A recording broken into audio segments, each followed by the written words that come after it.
مجھ میری آنکھوں کی بینائی اچک لے، تیرا محبوب تہے مزار چلا گیا، میں نے آنکھوں کی روشنی کو کیا کرنا ہے۔ وہ دن بھی آئے، حضرت سیدنا صدیق اکبر کا کلیجہ بھی پگھل رہا ہے، وہ بھی غم رسول میں رو رہے ہیں، صحابہ تڑپ رہے ہیں۔ وہ اونٹنی، غصبہ نامی اونٹنی جس پہ حضور سواری کرتے تھے، وہ حضرت فاطمہ کے دروازے کے اوپر سر رکھ کے رو رو کے مر گئی۔ جب محبوب نہیں رہے تو ہم نے جی کے کیا لینا ہے۔ کائنات اجڑ گئی، جہان میں جو ہے وہ ہر سمت اندھیرا ہی اندھیرا چھا گیا، لیکن روشنی کے ٹمٹماتے ہوئے چراغ آج بھی روشن ہیں، جن کو دیکھ کر مصطفیٰ یاد آتے ہیں۔ لوگ ان شہزادوں کو دیکھ لیتے ہیں اور حضور کی یاد کو تازہ کر لیتے ہیں۔ وقت گزرتا گیا، پھر وہ لمحے بھی آئے کہ جب حضرت امام حسن کو زہر دیا گیا اور آپ کا کلیجہ کٹ کٹ کے کئی سو حصوں میں باہر آیا۔ آپ سے آخری لمحے حضرت امام حسین نے پوچھا کہ میرے بھائی کوئی وصیت؟ کہا بیٹا کوفے والوں سے بچ کے رہنا، ان کے دغے سے بچ کے رہنا۔ لمحے بیت گئے، 60 ہجری کو یزید تخت نشین ہوا، تخت نشین ہو گیا تھا، لیکن اس نے یہ چاہا کہ حضرت امام حسین رضی اللہ تعالی عنہ میرے لیے بیعت کر لیں، اور اس نے مدینے کے گورنر ولید بن عقبہ کو خط لکھا، اور خط کا مضمون یہ تھا کہ امام حسین کو بلاؤ اور میرے لیے بیعت لو، اور اگر وہ بیعت نہیں دیتے تو اس خط کے جواب کے ساتھ ان کا سر بھیج دو۔ ولید بن عتبہ محب اہل بیت تھا، اس نے رات کی کافی تاریکی کے اندر حضرت امام حسین رضی اللہ تعالیٰ عنہ کو پیغام بھیجا۔ حضرت امام حسین نے حضرت عبداللہ ابن زبیر سے مشورہ کیا، انہوں نے کہا اس وقت گورنر کا بلانا خیر نہیں، صبح جائیں گے۔ آپ فرمایا نہیں میں بھی جاتا ہوں۔ کچھ سواروں کو ساتھ لیا، کہا تم باہر کھڑے ہو جانا دارالامارت کے، اگر میں آواز دوں تو تم دوارے پھلانگ کے اندر آ جانا۔ ولید بن عتبہ کے پاس امام حسین پہنچے، آپ نے کہا کہ سناؤ کیا معاملہ ہے؟ تو اس نے کہا کہ یہ خط ہے جو یزید نے بھیجا ہے۔ آپ نے فرمایا کہ میں صبح بتاؤں گا۔ ولید بن عتبہ نے کہا ٹھیک ہے۔ امام حسین پلٹنے لگے تو مروان بن حکم جو پاس بیٹھا ہوا تھا گورنر کے، کہنے لگا یہ چلے گئے تو دوبارہ ہاتھ نہیں آئیں گے، اب موقع ہے، اب ان کو پکڑ لو اور ان سے زبردستی بیعت لے لو۔ یہ بات حضرت امام حسین کے کانوں میں پڑی، آپ پلٹے، نیام سے تلوار نکالی، حیدری کچھار سے محمدی شیر نکل آیا، اور حضرت امام حسین رضی اللہ تعالیٰ عنہ نے اس وقت جو جملے کہے، تاریخ کے اوراق کے اندر وہ جملے محفوظ ہیں۔ حضرت امام حسین نے کہا ایھا الامیر، اے امیر تو جانتا نہیں ہم کون ہیں؟ انا معدن الرسالہ و محبت الوحی و مختلف الملائکہ، میں وہ ہوں جس کے گھر میں جبریل آتا تھا، ہمارے گھر میں وحی اترتی رہی ہے۔ وَيَزِيدُ بْنُ الْمُعَاوِيَةِ رَجُلٌ فَاسِقٌ فَاجِرٌ قَاتِلُ النَّفْسِ مُعْلِنٌ بِالْفِسْقِ شَارِبُ الْخَمْرِ وَمِثْلُنَا لَا يُبَايِعُ، کہا اور یزید شرابی ہے، یزید مسلمانوں کا قاتل ہے، یزید فاسق مولن ہے، اے امیر میرے جیسا شخص چھپ کر بیعت نہیں کر سکتا۔ اللہ اکبر۔ حضرت امام حسین نے جب یہ بات کہی، جو باہر لوگ کھڑے تھے وہ بھی چاقو چوبند ہو گئے۔ اس نے کہا حضور آپ جائیے۔ مروان مشورے دیتا رہا، لیکن حضرت امام حسین کو گورنر مدینہ نے کہا کہ آپ جائیے۔ حضرت امام حسین رضی اللہ تعالیٰ عنہ واپس پلٹے۔ حضرت امام حسین کی ہمشیرہ سیدہ زینب انتظار کر رہی تھی بھائی کا۔ پوچھا کیا ماجرا ہے؟ کہا حالات بگڑ گئے، اب ہمارا مدینے میں رہنا محال ہے، صبح سحری سے قبل شہر مدینہ چھوڑ دیں۔ اللہ اکبر، ورنہ ہمارے خون سے نبی کا حرم لالا زار بنے گا۔ حضرت امام حمام رضی اللہ تعالیٰ عنہ نے اہل بیت کی مشاورت سے یہ فیصلہ کر لیا۔ کجاوے کسے جانے لگے، سامان تیار ہو گیا۔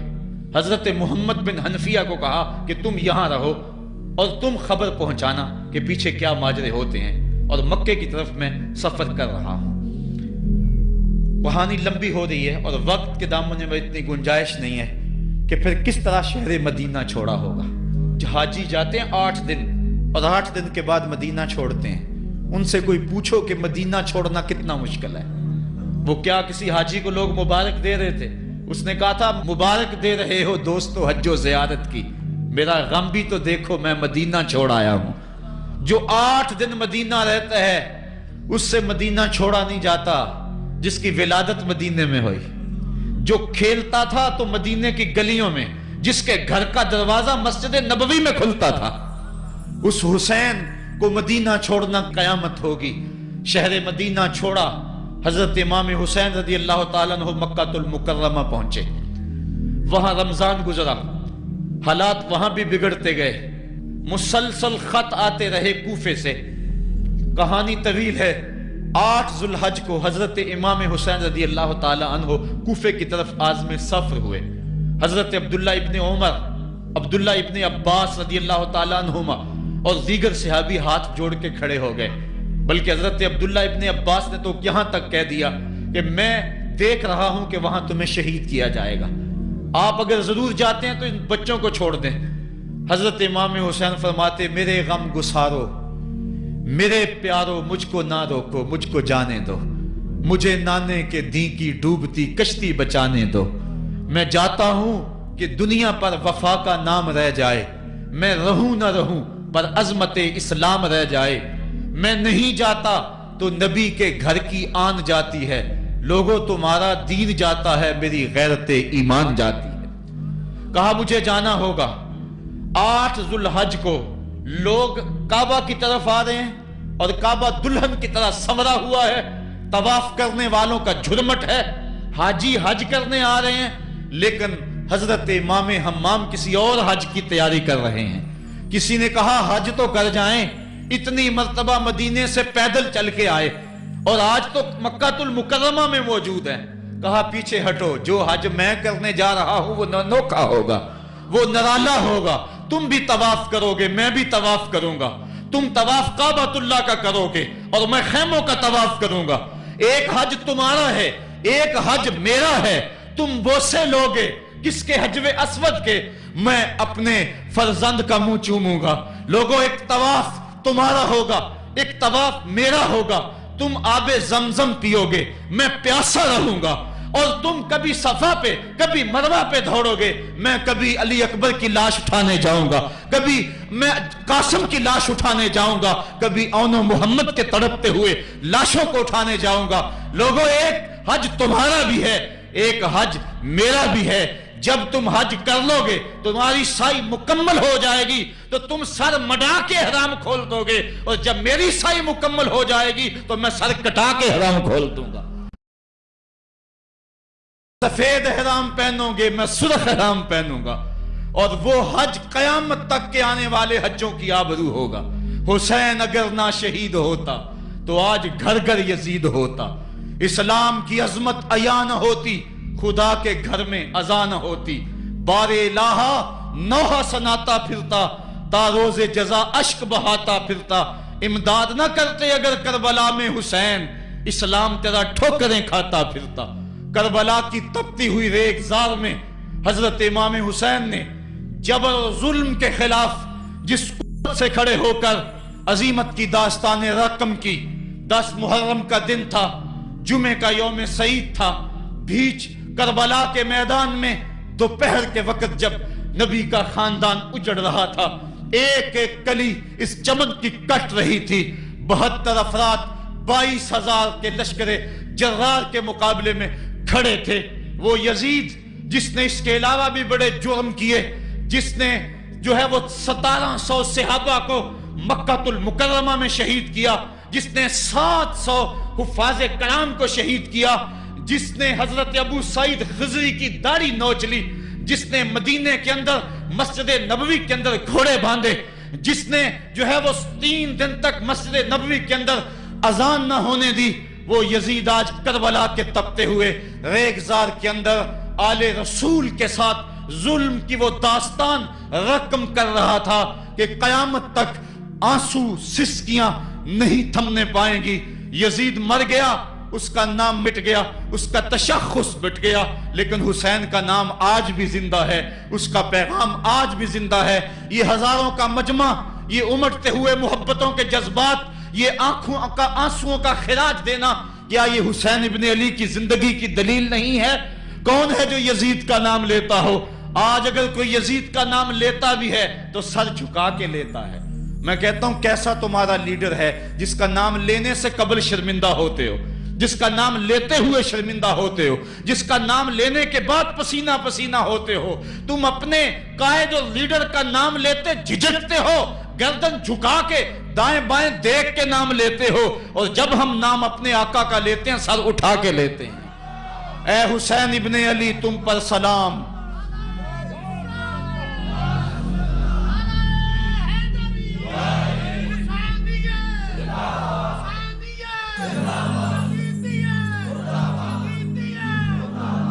صاحبو، کربلا کا تپتا ہوا منظر ہے، اتنے دکھ آ گئے۔ حضرت سری سختی رضی اللہ تعالیٰ عنہ فرماتے ہیں کہ اللہ تعالیٰ نے جب کائنات کو بنایا، انسانوں کو تخلیق کیا، تو انسانوں کو پوچھا بتاؤ تم میرے ہوگے؟ سب نے کہا مالک ہم تیرے ہیں۔ لیکن جب دنیا کو پیدا کیا تو 9 حصے دنیا کی طرف ہو گئے، 1 حصہ اللہ کی طرف رہ گیا۔ پھر جب عقبہ کو پیدا کیا جو 10واں حصہ تھا، اس میں 9 حصے پھر آخرت کی طرف ہو گئے، جنت دوزخ کے لالچ میں ہو گئے، اور 1 حصہ صرف کہنے لگا نہ ہم جنت کو دیکھتے ہیں نہ دوزخ کو دیکھتے ہیں، مالک ہم تو تجھے دیکھتے ہیں۔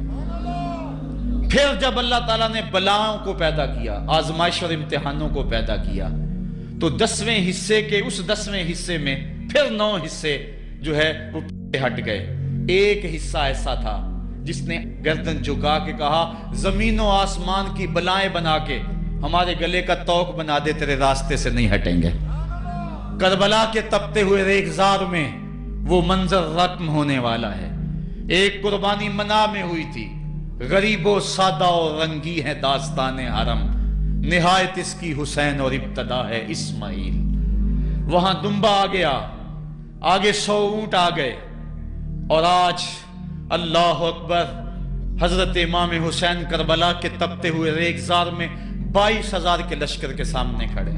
کہا لوگو میرا حق پہچانو، میرے خون سے اپنے ہاتھ نہ رنگو، مجھے پہچانتے ہو کہ میں کون ہوں؟ کہا لوگو جلدی نہ کرو، میرے حق کو پہچانو، اس وقت روئے زمین پر کسی نبی کی بیٹی کا بیٹا موجود نہیں ہے، لوگو میرے راستے سے ہٹ جاؤ اور میرے خون سے اپنے آپ کو ابدی بدبختیوں کا شکار نہ کرنا۔ بلکہ آپ نے نام لے لے کے فرمایا کہ اے زید بن حارث، اے ابن دبی، اے ابن جبیر، اے فلاں فلاں، نام لے کر کہا تم نے خود ہی خط لکھے تھے؟ انہوں نے کہا ہم خط نہیں لکھے۔ آپ نے وہ چمڑے کا تھیلا تھا اس کو الٹ دیا، کہا یہ تمہارے خط ہیں اور آج تم مکر گئے ہو۔ انہوں نے کہا کہ سیدھی بات ہے، یا تو بیعت کرو اور یا پھر مرنے کے لیے تیار ہو جاؤ۔ حضرت امام حسین نے کہا کیسی بات کرتے ہو، اگر میں نے بیعت کرنی ہوتی تو مدینہ کیوں چھوڑتا، اس جائے پناہ کو کیوں چھوڑتا؟ دولت کی تجوریاں کھول دی گئیں، پیشکشیں کی گئیں۔ حضرت امام حسین فرمایا یہ کبھی نہیں ہو سکتا، جس سے صرف حق ہی قبول ہو، یہی جس کا اصل اصول ہو، جو نہ بک سکے جو نہ جھک سکے، اسے کربلائیں ہی راز ہیں۔ پھر جبر کی آندھی چلی، ایک ایک کر کے جانثار راہ خدا میں قربان ہوتا گیا۔ پھر خاندان نبوت کی باری آئی، حضرت علی اکبر، حضرت امام حسین کے جوان سال بیٹے راہ خدا میں جان پیش کرتے ہیں، بھتیجے قاسم رضی اللہ تعالیٰ عنہ جان قربان کرتے ہیں، حضرت عباس کے قلم ہوتے ہیں بازو، جو خود جا سکتے تھے وہ خود قربانی پیش کرتے ہیں۔ اور صاحبو اب یارہ نہیں، جو خود جا نہیں سکتے تھے آپ خود ہاتھوں پہ اٹھا کے فرات کے کنارے پہ لے جاتے ہیں۔ جو آ سکتے تھے وہ تو قدموں پہ چل کے آ گئے، اور جو قدموں پہ نہیں چل سکتے تھے میں انہیں اٹھا کے لے آیا ہوں۔ پھر ایک 2 شاخہ تیر حلق اصغر میں پیوست ہوتا ہے، خون چلو میں دے کر آسمان کی طرف اچھالتے ہیں، اور پھر اللہ کی بارگاہ میں عرض کرتے ہیں ربنا تقبل منا ھذا القربان، میرے مالک حسین کی یہ قربانی بھی قبول فرما لے۔